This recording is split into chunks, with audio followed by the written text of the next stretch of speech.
Well, what's up, all of our liberty-loving friends? This is Good Morning Liberty live from the Students for Liberty LibertyCon in Miami. My name is Nate. Charlie is down here at the end of the table. And in between us, we've got Professor Anthony Davies. You've probably heard us talk about him quite a bit because of his podcast, Words and Numbers, which he's a co-host of.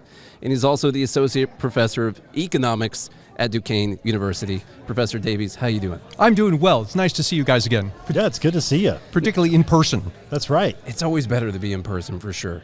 So how did the speech go? We were talking about that a little bit. You just oh my gave a God.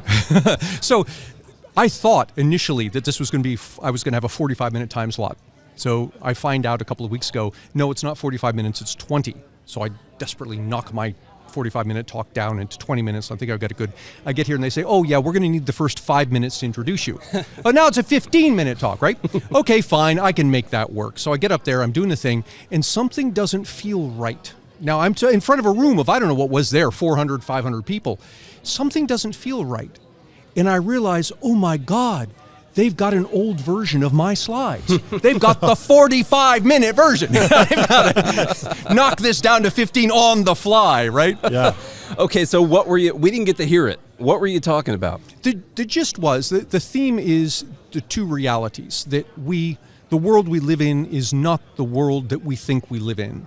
And what drives all of this, in my estimation, is the fact that the media, and I'm not placing blame, I'm simply saying the way it is, the media is a profit-oriented entity, like other profit-oriented entities. It's looking to give its customers what they want. And what do we want? If you look at our behavior, don't look at what people say, because if you ask people, they'll say, well, the problem here is all this negative news that we see. Why can't we see good news? Don't look at what they say, look at what they do. And what they do is they gravitate toward the bad news. That's what they look for. And so long as people, viewers, have demonstrated that that's what they want, that's what the media will give us. They give us bad news. Now, I'm not saying the media lies. That's not my point here. In fact, I'd go the opposite direction and say, no, the media tells us the truth. The problem is they only tell us half the truth. That's the bad news. And so we come away thinking, oh my God, the world's going to hell, and this is going to be the last generation. Everybody's going to be dead in 20 years. Yeah, if you only look at the bad news, I can understand why you come to that conclusion. Yeah. I think it's why we crave figures like Trump, right? Or Yeah, somebody who's yeah. like that brash chaos. It's almost like we gravitate towards chaos. Would you say that may be a biological instinct, perhaps, that humans as problem solvers, we need problems to solve, and maybe the world is so great we don't really have that many problems, although we do. Yeah. So we crave that chaos so that we have something to talk about and something to solve. I have no idea why this is the case. I could do some armchair theory that this actually evolved because as humans, first start to communicate, if you can communicate bad news, that tends to be more useful than communicating good news because it's the bad news that's more pressing. And I was talking to my wife about this the other day, who's one of the most intelligent people I know, and she said, stop and think. This has been going on for hundreds of years. You go back to the 1800s, early 1800s, and Thomas Malthus, the philosopher, was looking at data on growth of the world population. At the time, world population was growing as it is today, exponentially, and yet 80% of the world, 90% of the world lived in poverty. And he looked at that and said, this can't continue. In another 10, 15 years, half the planet's going to be dead. And so this is something that we've been kind of doing for, I guess, as long as we've been around. We communicate the bad news and we tend to downplay or don't even talk about the good news. I wonder if we evolved that way like you were talking because those are the things to protect ourselves. Yeah. That's kind of what we need to know about. You want to pay attention to what could harm you, I Right. guess. So you want to make sure that you're aware of things around you that could harm you, and so those are the things that you pay attention to. I was just thinking about this problem yesterday. When it comes to, you said they're a profit-seeking organization. Right. Is that a problem? Some people would say that that's a problem. I don't think it is, but how do you solve this Yeah. problem? No, I don't think it's a problem. In fact, if we point to the media, we're pointing to a symptom, not the disease. The disease is us. We want to hear bad news. The media is simply a market entity that, like other market entities, give us what we want. And you could say, well, let's get rid of the profit incentive. Let's have the government in here and regulate the sort of news that's going on. And I tell you, we're still going to get bad news. Why? because that's what people want. And we'll end up electing politicians who are going to say things like, you know what, things are really getting bad and you don't know it because it's been silenced, the bad news. Elect me and I'll make sure it gets out there. I'll change the regulations so that the news people have to report the bad news, and everybody's going to cheer and they're going to elect me. So you're going to get the same outcome either way. The problem isn't in the markets. The problem is in ourselves. And they would have the incentive to report on the bad news if the government were running the news because they need a problem to sell you on solving, right? Yeah, politicians are machines that turn bad news into votes. Yep. Charlie, I'm curious, like, when you look at history, because I'm trying to think about this in real time, I feel like most of the events I look back on in history, they're all bad news. Like, Right, you're right, yeah. like the most infamous days, like D-Day, Jan 6, you know? Yeah. Like, it's the worst days. those are the like, two that you thought of immediately. Yeah. Well, let me go further. I thought because- D-Day was kind of a good day, though. Like, kind of. Well, you know? yeah, you would think I so, mean, yeah. But let me give you another example along those lines that everybody studies in high school, the Industrial Revolution and standardization of parts and all this thing, which is all fabulous. I cannot tell you how fabulous that news is. That's the news. Miracles. That's the Miracles, news that yes. staved off the impending doom that Thomas Malthus foresaw. That news, when it's taught, is not taught as fabulous news. Rather, it's taught as this is the birth of the robber barons and people, young children working in factories and dying because we didn't have the proper regulations. That the best news in human history is portrayed as bad news itself. Yes. Yeah, and what about, when were the genetically modified crops invented, like corn and all that? Right now, we look at that as really bad. A lot of people listening, they would be like, Right. oh, that's terrible. But actually, I come from a farm family, and I know how much that increases the yields. And when you're talking about our Yeah. population problem, there's a trade-off there. Maybe it shaved off a few years off of people's lives if it's not good for your health or whatever, but also billions more people are alive because of those things. So Yeah. that's important as well. I can't name the date that was created. Right, but I can point to the end points. So we have the early 1800s where Thomas Malthus is writing. At that point, 90% of the world lived in abject poverty. Today, there are 10 times the number of people on the planet as there were in Thomas Malthus' day, and yet our world poverty rate is less than 10%. It's about 8%. Yeah, but there's more people in poverty now than there were at that time. Now that's interesting. Well, yeah, but here's the interesting thing, because people have said that to me before. Well, there's more people in poverty. Well, of course there are more people in poverty because there's 10 times the number of people. Except there's an interesting comeback to that. And that is, since 2010, not only has the fraction of poor people been declining, but the absolute number of poor people has been declining. That's good news. Yeah, Well, not only it's that, good I news. think for most people, especially in America, we view poverty so differently. The standard of poverty has changed exponentially. Oh my God, as yeah. well. So like the line has been moved way up. It's something that I talk about a lot because people who think, because I think when you talk to people, a lot about it's based on like what they've seen in their life. Most people aren't diving into statistics and data, right? It's like, well, I have helped poor people in America and they're really poor, or I've been poor myself, and the standard of that poor has changed dramatically, where most people, especially in America, have access to things you couldn't even imagine back in the 1800s. Oh yeah, by any measure, people today, and let's talk about extreme case, someone who's working a $7.25 an hour job full time, that person earns about $15,000, and that's before that person would receive all sorts of government aid. Before that government aid, the person's at $15,000. If you compare that to the world income and adjust for differences in cost of living, so yeah, it's cheaper to live elsewhere than it is in the United States, so let's make that adjustment. The average world income is $10,000. So quite literally, what we call poverty, the rest of the world calls middle class. That's how rich we've become. Yes. I've actually been begged for water before when I was in Djibouti, Africa, Yep. and that changes your outlook on Yeah, everything. sure. That makes you realize just how good we have it here. Now, you mentioned 15,000, and that's before you take into account all the welfare programs, things like that. We just talked a lot about, was it Cato who did that study recently? Yes. Talking about how the actual poverty rate that we have is not taking into account all of the welfare programs and all that. Which way do you think we should look at it? Should it be without those programs or with them? Oh, I think you should do it both ways. And we Okay. do this not just with poverty, we do it disturbingly with figures on income inequality. So when you hear statements about income inequality is getting worse in this country, those numbers are based on pre-tax, pre-transfer numbers. In other words, we completely ignore everything we do to mitigate inequality. Well, no wonder it looks like inequality is getting worse. You're ignoring all the stuff we're doing, right? So, but I think you should look at both, because on the one hand, I want to know, as an economist, what's going on absent government, kind of like what's the baseline. But then I also want to know, okay, now we've got these policies that are meant to help the poor. Now show me what they look like after. Give me both the before and the after. And we don't do that. We just give the one side. Well, whoever wants to make their point uses one side or the other. Well, actually, that helps.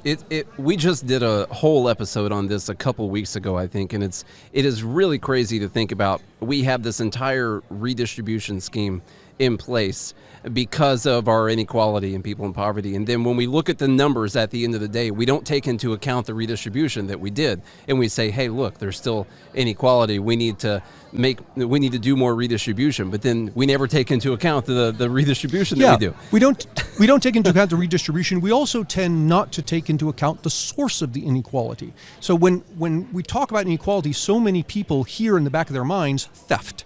Well, this guy's poor and the other guy's rich because the rich guy took something from the poor guy. And the fact is, you'll always have inequality, because the root of inequality is not theft. Now, it could be theft, right? But it's even if you did away with all theft, that's not the root of the inequality. The root of inequality is we're all different. We have different skills, we have different opportunities, some of us are luckier than others. For all of these reasons, some of us naturally are going to rise higher than others. You're going to get the inequality. Right. And what you're saying there is like, what do you measure it on? Like your looks? Right, yeah, Looks are yeah. definitely unequal. Height, weight, intelligence. Like, this is something I think Jordan Peterson does a good job of explaining, the Pareto distribution. Yes. Yeah. So, like, some planets have all the mass, some stars have all the mass, right? It's like Right. there's always going to be that inequality problem. So this kind of leads me into, we've talked to you about corporate greed before, but with the pandemic and the inflation and everything going on there, it's become even more of a talking point for a lot of folks. So this whole inequality where the CEO makes 1 billion times what the average worker makes, right? And then these companies that are being greedy during this time of inflation when Americans are hurting. Kind of give us a little bit of like your take on that, and if you want to start with inflation or start with corporate greed, Yeah. I think we could have a big discussion. Pretend like about- you're addressing Robert Reich. Oh my God. yeah, so- Well, let's start with the greed business. And one of the interesting things you'll see, if you go back and look at headlines going back to the start of inflation, you'll see this. Politicians scrambling to blame whatever. They were blaming the war in Ukraine. They were blaming corporate greed. They were blaming all sorts of things. And what they're doing is looking to distract us, put our attention anywhere other than the real cause of inflation. Inflation, average prices can be influenced by all manner of things in the short run. In the long run, inflation is due to one thing and one thing only, and that is that your money supply grew faster than your production of goods and services. Our money supply has been growing faster than production of goods and services. And we said this, James Harrigan, my co-host, and I said this going all the way back to April of 2020, when the government was cutting all these checks in the age of COVID. And we must have spent I think the government that year spent like twice what it would normally spend. And we said, we've got to pay for that. People think this is free money, but you're going to pay for it. You're either going to pay for it in higher taxes down the road, or you're going to pay for it in lesser government services as the government has to cut back elsewhere, or most likely, we said, you're going to pay for it in inflation. Because what's happening is the Federal Reserve is not entirely, but largely printing money to help finance this deficit spending. And lo and behold, we get inflation now. That's the problem. Now, politicians don't want you looking at that, because all of that story points like an arrow at exactly the problem, which is that Congress can't stop spending. Yeah, they're really good at pointing to the corporate greed narrative. We talk about Robert Reich all the time, and that's always what they're pointing to. And it gets us so upset because You have people literally out there lying to people, telling them that this is just because corporations raise their prices. That's the only reason that we have inflation. But as you know, and we talk about a lot, they've always wanted to charge the most that they could. Right. It's always about their pricing power. What can they charge for things? And what changed is what can they charge for things? Right. The pricing power changed. The amount of money in the system changed. And that's the only thing. They've always, of course, always been greedy. They always want to get the most that they can. So you got to look at what actually changed here. It's the money supply. Yep. And they don't want to point to it, because then that would bring in the question all of the Well, and really, policies that they want. I think it's a projection, right? The government is projecting corporate greed when it's really they're the ones who are greedy. It's really political greed, right? Exactly. Yeah. And they're projecting like, oh, it's not me. Don't look at me. Right. In true narcissist fashion. Hey, tax receipts are at all-time highs too, so they're being just as greedy. Yeah, see, and that's a weird thing, because the argument people will give is, okay, well, if we're not going to print money to finance all this stuff, we should raise taxes, and we could talk about the rich not paying their fair share and all that kind of thing. Yeah, but here's the thing. What people have in the back of their heads is we can raise taxes so that our deficit will be less. And what happens is politicians realize that Americans are comfortable with a certain level of deficit. And if we raise taxes, they're not going to pay down that deficit. They're going to turn around and spend it, because we've demonstrated we're comfortable with it. And so today, you can look at the Congressional Budget Office. They are forecasting for the next decade over $1 trillion deficit each year for the next 10 years. And I can tell you, because I've seen if I've compared Congressional Budget Office's forecast to what's actually happened in the past, and typically they are way off, and way off in the rosy scenario side. So if they're saying $1 trillion deficits every year for the next 10 years, I wouldn't all be surprised if it goes up to $2 trillion, $3 trillion. Yeah. How long can that happen, you think? Well, That's my question. What's the end game?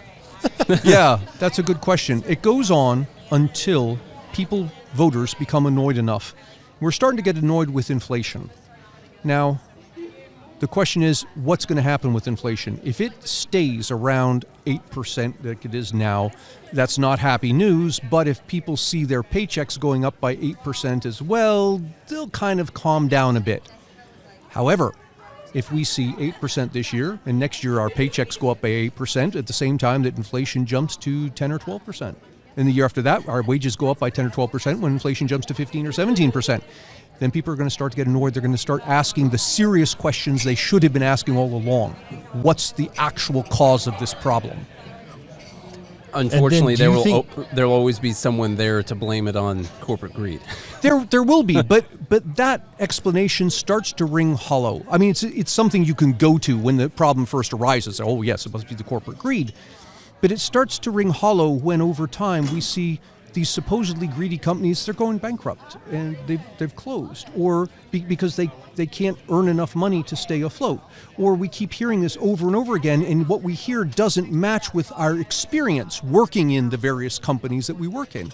And at that point, we start to dig a little bit deeper and realize that we've been sold a bill of goods here.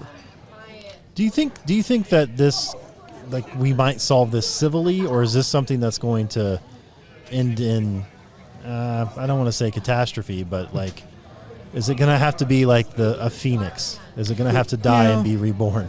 Well, I have a bias here, and my bias is my hope that it ends peacefully, and I can see a path to that, and in a lot of ways, this path and what leads up to it is its own bit of good news. And that is, we reach a point, and my guess is we might well reach it in the next 10 years, triggered by Social Security becoming insolvent, that the federal government throws up its hands and says, look, we can't do this anymore. We've taxed as much as we can. The people aren't taking anymore. They aren't buying the argument that the rich aren't paying their fair share.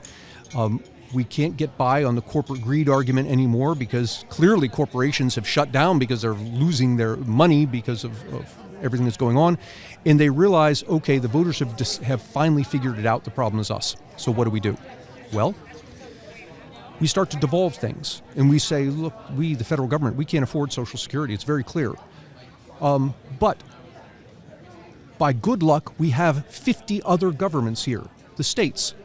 You 50 states, you guys figure it out. So Pennsylvania will have some form of Social Security, or maybe not. It'll have something else. Florida, something else. Mississippi, something else. And what happens there is we return, kind of because we're forced to through fiscal constraints, we return to the version of federalism that the founders had in mind the whole time. What they had in mind was a federal government that was small, that did a number of 8 or 9 things that are listed in Article 1, Section 8 of the Constitution. Everything else is done at the state level. Let the state, and one of the great things that happens there, I'm not saying that states are going to be any better at this than the federal government is, maybe not. In fact, in a lot of ways, I could imagine they're worse. But here's where the benefit comes in. We get 50 experiments. And the states that do it better will become examples to those that do it worse. And they'll have an incentive because people will move, businesses will move, and they say, I can't take it here anymore. I'm going over to this state where things are better off. And now there's a market, the same competitive forces that make competitive companies so good for consumers will make competitive states so good for voters. There's also a constraint there that states can't print their own money as well. Yes, and so that's that a helps. very nice constraint, isn't it? Yes. No, that's a very hopeful message, Anthony. I was hoping for something. Charlie's more. all gloom and doom over here. I was hoping so. for something more dire because we're looking to sell this episode. Yeah, we want to sell this episode.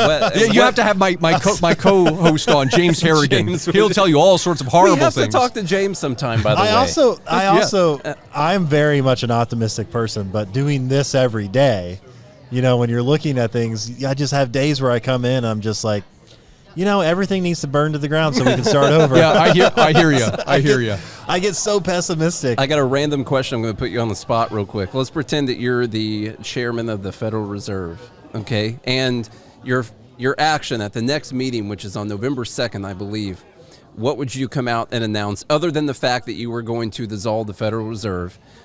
What would you do to solve this problem from that position? The first thing is I'd put us back on a gold standard. And I would say simply, look, I'll say as an economist, there's nothing magical about gold. But one of the great things it does is it takes out of the Fed's hands the ability to print money. And if you take that ability out of the hands of the federal government now has a problem. If it wants to spend more than it brings in, and it's not going to raise taxes, and it's not going to cut spending elsewhere, it's going to have to go to markets and borrow it. And there, you're going to see interest rates rise. And people are going to say, why does it cost me 20% for a mortgage? Well, it's because of the politicians. They keep borrowing all this money. Right now, we can hide that high interest rates by printing more and more money. It comes out in the form of inflation. But I think that would be the first biggest step. Put us back on a serious gold standard. It's crazy that you still end up getting the interest rate. You do the zero, you just said it comes out in the form of inflation. Right. And I've never thought about that before. There's no such thing as a free lunch. Yes. There's no way around it. Right, no matter right, how right. No matter how hard you try. So this kind of leads me into the modern monetary theory because, I see them all the time on TikTok and things. And part of me is like, okay, I'm trying to understand where they're coming from because I do think what they have in theory, like the baseline theory is we can create money if we want to, as long as we invest it in the places that's going to produce a return. So much like a corporation takes on debt, but what they're going to produce is going to not only pay off their debt, but produce a profit that creates wealth, right? So I understand that in principle, but like where does it always go wrong? Because we were having debates back in 2020 when all this money printing was happening, saying this is going to cause inflation to rise, and all the modern monetary theorists were like, no, they've been saying that for years. They'll just tax it back out of the economy. Right. We'll tax it out. Where it goes wrong is everything you said after the word if. Yes. All right, so we print more money, but if it's invested correctly, it comes back as blah, blah, blah. Look, it's not going to be invested correctly, and I tell you why. 2 reasons. 1, the people doing the investing, that is going to be largely politicians and bureaucrats, don't have the skill set to understand where the money should be best invested. Nor do they have the incentive. And that's the second thing. Yeah. They don't have the incentive either. If they get it wrong, what happens? Worst case scenario, they're voted out of office. But it's not their money on the table. I would be much more comfortable with the investment decision being made by the person who stands to lose his shirt if it goes wrong. Mm-hmm. Amen. We always point out the biggest flaw, because like Charlie says, I can follow them down the line of logic if they truly think that the government's band of virtuous angels would invest the money in the right spot, that would be okay. But then they say, how do you stop inflation? You would tax it back out of the economy. Ooh. And that's always a funny one to me, because what do they think the money does after they tax it back out of the economy? They put that plus 50% back into the economy afterwards. Right. It doesn't get taxed out. They just find a new way to spend that again, and it goes back in. Yeah, and what you just said is important, so I want to underline it. So the MMT, modern monetary theory argument here is, look, we print more money, and if it does cause inflation because there's more money in the system versus goods and services, we can alleviate that by raising tax rates and siphon that money back out of the system so we don't get inflation. And that sounds really good until you think it through. Two things are happening here. One is the assumption that when we raise the tax rates to pull that money out of the system, that Congress doesn't turn around and re-spend it. That's the first thing. The second thing is, what's the second thing? Good Lord, see what you've done? What is this? It's an important second thing. Man, if James were here, he would have known the second thing. If he was here, he'd know. Oh, here's the second thing. Here's the second thing. What you have done in the end, you might end up with the same GDP after as before, but what constitutes that GDP has changed. So by raising the tax rates and siphoning the money out of the system, you have, in effect, taken a chunk of GDP that was determined by consumers, by your choices, by my choices, and we decide we want more videos, or we want more clothing, or we want more cars, or whatever it is, and the market produces that. We take those decisions out of our hands, we put them into the hands of bureaucrats and politicians. And so now all of a sudden you don't have more houses, you have more border walls. And you don't have more avocados, you have more hand grenades. You might have the same GDP, but what constitutes that GDP is going to be less of things that we want and more of things that politicians and bureaucrats want. Something happened today. Kroger announced that they were going to purchase Albertsons, the grocery store, Yes. for $26 billion. And I wanted to get your thoughts on antitrust, because that is immediately what a lot of politicians started talking about, was using the antitrust laws to stop them from buying Albertsons. Yeah, and isn't that ironic? Because politicians love to talk about antitrust, monopolies in the economic sphere. But if you look in the political sphere, the federal government is the ultimate monopoly, right? You can't get out from under it. Mm-hmm. But nonetheless, put that aside. Let's talk about Kroger and monopolies for a moment. In the economic sphere, there are what I would call, quote unquote, good monopolies and bad monopolies. And the distinction is the answer to the question, how did you become a monopoly? Did you become a monopoly because your product is so good and your prices are so low that consumers don't want to shop anywhere else? If that's the case, go with God. That's wonderful. What consumers themselves have said, this is the only thing we want. Now, if on the other hand you became a monopoly because you co-opted the politicians and bureaucrats to pass certain legislation and enact the regulations in such a way as to keep out competition, yeah, that's a problem. Because it's not the consumers who chose, it's the politicians and bureaucrats who chose. And so here, I don't know the details of Kroger and Albertsons, but to the extent that the government is not a player here for good or ill, I would say this is fine, let it go. And it's weird that it's called a monopoly, considering there's still It's not. Yeah, Publix. Do they Save know a Lot. what mono means? Right. That's my question. Because they even were talking, well, Kroger's the second biggest grocery chain. Albertsons is the fourth. When they combine, they'll be almost as big as Walmart's grocery chain, meaning they'll still be the second biggest one, and you'll still have other ones, but they're going to be a monopoly after that somehow. I don't understand how this works. And like you were saying, if you have a monopoly because you provide a better service, what is the benefit to forcing you to go somewhere else to get things that are more expensive? Yeah, you're absolutely right. And let me go down that path for a minute, because imagine a hypothetical case. And you're absolutely right. None of these companies are monopolies in the true sense of monopoly. But let's take a hypothetical case in which a company actually has become a monopoly. It's the only one. There are no competitors, and it has become so because it's provided such a good quality and such a low price that consumers don't want to buy anywhere else.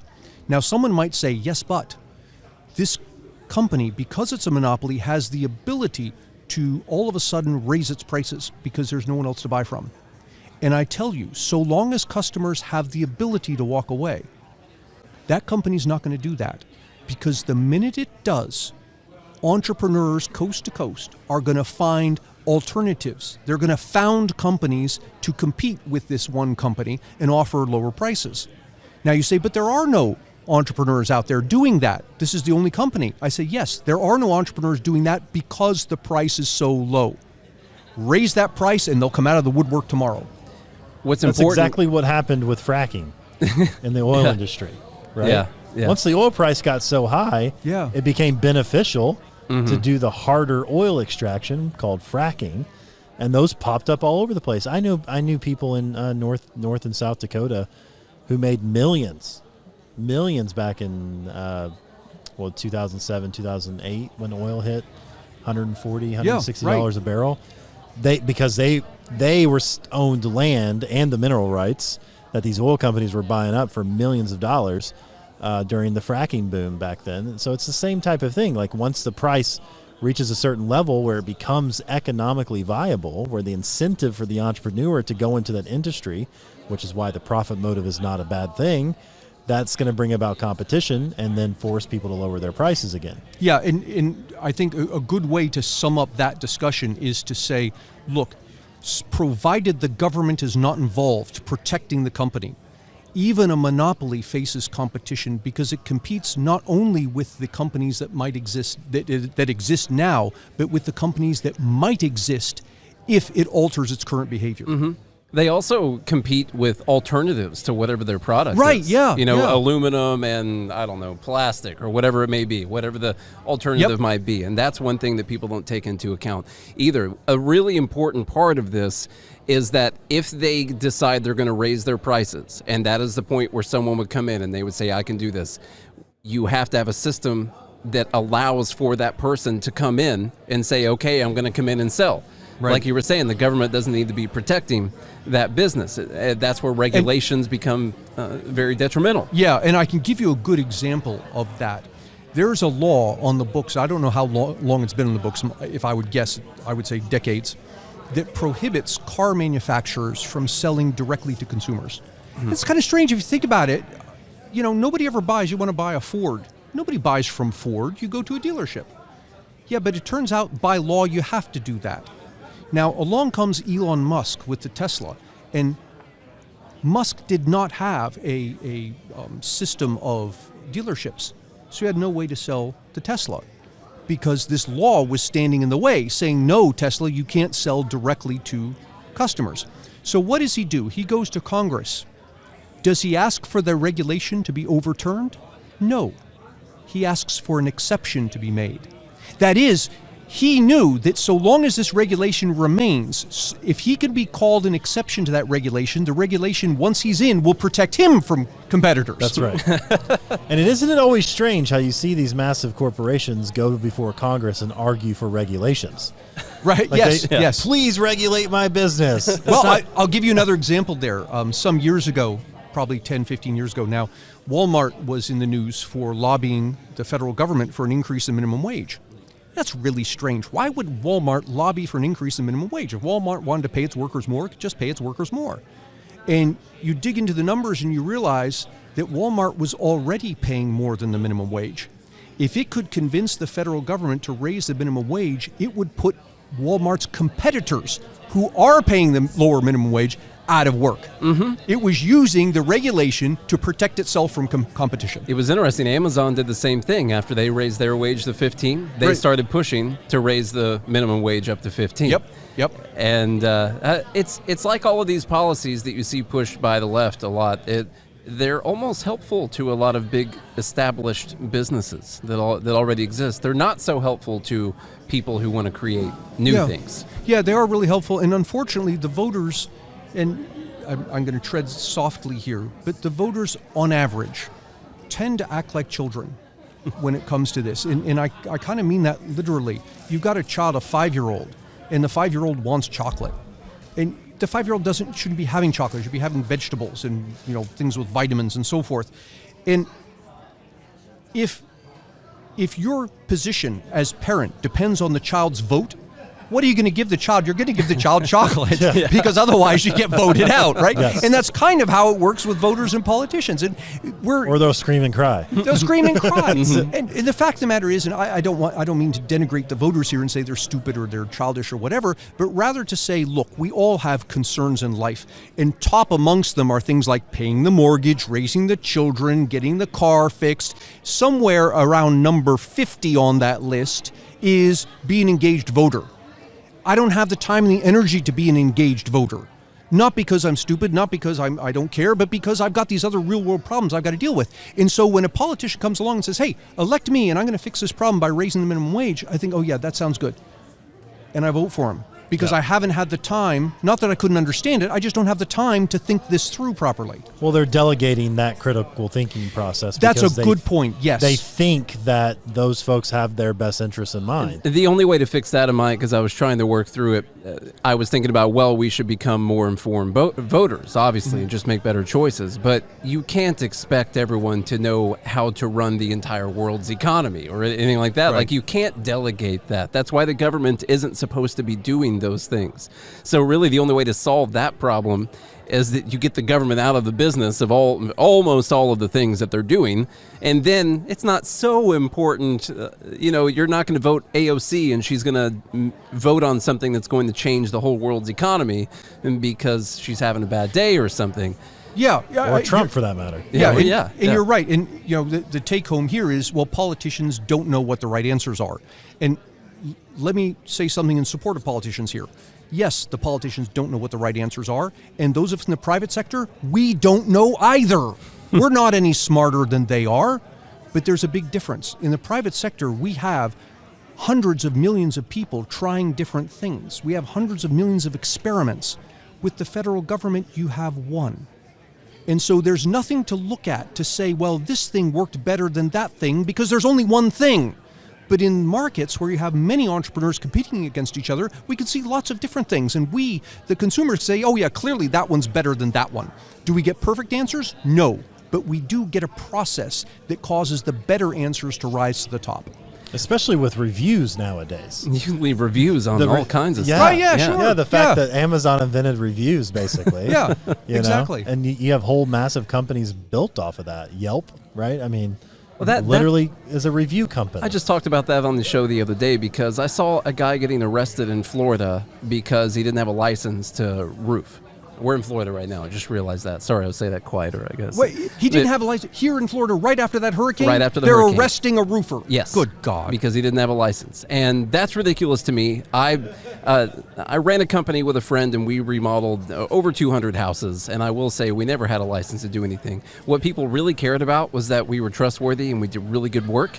Right. And we would come back anytime they called us and keep doing things for them. It seems like people should care more about whether or not someone's doing good work versus whether or not they paid a fee to the state. Yeah, that's absolutely right. And look at our own behavior. If you're going to go get a haircut in a new place, what do? You don't ask who has a barber's license. You ask your friends and family, hey, who's a good, barber, hairdresser, and you go to that person. You go based on word and of it's mouth. not like the people who have licenses don't make mistakes. Right, yeah. Yeah. Right? Like you can still have problems in your house, even though you didn't get somebody who was licensed. You can still get a terrible haircut, which Yeah. happened to me and my son not that long ago, I got to tell you. Yeah. I was going to mention that. And Yeah. Thanks. There's there's a comeback to that, which is, okay, but haircuts are simple things compared to roofing. So maybe we do need some licensing in roofing, to which I respond, well, hang on, because the market can handle that. What you do, you as the consumer, you say, okay, Mr. Roofer, you want to come and do my roof? Show me your insurance certificate. That is, that some insurance company has blessed you as a roofer and said, verily, if this guy's work doesn't come up to par, we will compensate you for that. And what's going to happen is the insurance companies have a profit incentive to only insure the good roofers. And now all of a sudden you've got the same kind of licensing going on, only it's not a license, it's insurance, and its existence is determined by the profitability of the insurance company. That is, the insurance company makes good choices in insuring this guy and not that guy. And simultaneously protecting the consumer in case something goes wrong. Yeah, and simultaneously, exactly. And Isn't that's that another something? point. Because with the regulation, okay, so I get a government-blessed roofer who comes and does, and he does a bad job. The regulation, the licensing doesn't protect me. It's not going to come and replace my roof. That's on me. But an insurance company would. But an insurance company would, exactly. That's amazing. Okay, I know Pay that your deductible. I know that we got to wrap up, so I was going to have you just tell everyone a little bit about Words and Numbers. It is, I've told everyone before, I listen to it every Wednesday when it comes out. God bless you. And so just tell everyone about what well, that's you how we and know James all this stuff. do. Yeah, that's how. Yeah. Words and Numbers is a podcast I co-host with James Harrigan, who's a political scientist. I'm, of course, an economist. And each week we look at what's going on in the world through the eyes of a political scientist and economist. We just talk about what's going on. And we've just hit our 1 millionth download back in January. So congratulations. People are listening out there. That's Thank awesome. you. And we take it decidedly, I don't want to say non-political, because it is political in the sense that the Greeks meant, the polis, the people, but it's nonpartisan. So we will happily take to task the Democrats, we will happily take to task the Republicans and the Libertarians, whoever it is. We're looking to see where the data lead us. Where does reason lead us? And sometimes it's led us to things that we didn't like. But then we just say, look, I thought X, but it turns out the data says not X, and I'm not happy about it, but that's the way it is. And so that's what we attempt to do. And the goal here, ultimately, is to get people on the two sides talking again. Because the people on the left have half the truth. The people on the right have half the truth. The problem is neither side knows what portion of what they think is the truth actually is the truth. And until they get together, we're not going to move forward as a society. I've got to bring up one thing, and we'll just have a few minutes on it. But we've been talking this whole time. We've been agreeing on pretty much everything. I agree. Let me ask you, what do we owe each other? Yeah, what do we owe each other? Boy, this always brings the hate mail. I claim, and I can speak for James here as well, he claims also, that we owe each other something as members of a shared society. When I'm born into this society, at the very least, I'll just give you one example. I have the gift of language. That is, there's this English language that we have, and I learn it and I can communicate with others. And in communicating with others, all sorts of things happen. In fact, every single thing that happens in the economy happens only because we can communicate. And who did I pay? What royalties did I pay for that? Nobody. This is a gift from society to me. At the very least, I owe something for that. And James will go further and say, well, look, if you want property rights, you need someone to write down what are those property rights. That's a legislature. You need somebody to enforce them. That's an executive branch. You need somebody to judge disputes about them. That's a judicial branch. That if you want property rights, you need government, and that costs something. So do we owe each other something? Yes, I think we do. In fact, I'll go further than that. I think you cannot make a reasonable explanation that we don't owe each other something. However, that something, while I don't know what it is, I can tell you it's not 0%, nor is it 100%. And that's the extent of what I can say. Yeah. I can see that. We could have spent the entire episode on this. I can see that. I'm a little upset that I just thought about it right now, honestly. I can see that morally, in a moral sense. It's like, I agree that we yes. owe each other something. However, I'm more of the Ayn Rand point of view that taxation should be voluntary. And so I agree. And I do think that we should pay in. And I think that the voluntary system, when she said this, I've said this a billion times in the podcast, when she said this on Donahue, everyone laughed at her because everyone knows that no one would voluntarily pay for the things that the government does. And that means a lot, because what are they saying? They're saying that people don't actually, they know the government wastes a ton of money. They know that they don't actually value everything that the government does all the time. And so that's the way we think about it. When you talk about a charity, people wouldn't laugh. Yeah, exactly. I mean, I think about a church, and the members of the church voluntarily pay to keep the church going. I absolutely think you have a moral obligation to your fellow citizens, 100%. Now, especially when it comes to community, because what are we without community? Right. I mean, we're not meant to be alone. You put somebody alone, I'll show you an insane person. Yeah. Now, I think I think you've raised a secondary question that's also important, and that is, if we do indeed owe each other something, and let's say for the sake of argument we've agreed on what that is, how do we exact it? It doesn't necessarily mean you need a government. I mean, if everybody's paying what we owe each other voluntarily, there's no need for government. And I think, and that's my love here is anarchy. I love the idea of anarchy, and I think 1,000 years from now, that's where humanity will be. But we're not there yet. Anarchy is a game for adults. People who have self-control, people who understand their obligations to others and will take steps to fulfill those obligations. We will get there. And for evidence, I point to where we have come over the past 1,000 years. We'll get there, but yeah, we that's aren't right. there now. And until we get there, government is the second best. There we So go. I we'll think all- we're going to... Oh, Well, I'll just end it here. Okay. We'll all end up on Mars with Musk and anarchy. that's fine. Sure. I'll do that.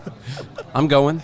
Because I think didn't he say something? I think he wrote a tweet, something along the lines of there will be no earthly laws on Mars. Like, we're not going to recognize Earth's laws That's on going to be an Mars. interesting question when they do So- start to colonize Mars, when we start to create a It's going to it's government anarchy. there, It'll be true libertarian anarchy. It is. Okay, we got to go. Professor Davies. Thank you so much. Once again, we really appreciate it. Words and Numbers. Everyone's got to go find that. I'll put a link to it in the show notes. Every Wednesday, there is a new episode. I think every Wednesday. Not to put Every you on- Wednesday. Okay. Every Wednesday, there's a new episode. And, hey, hope to have you back on again sometime. Thank you. Always a pleasure to talk to you.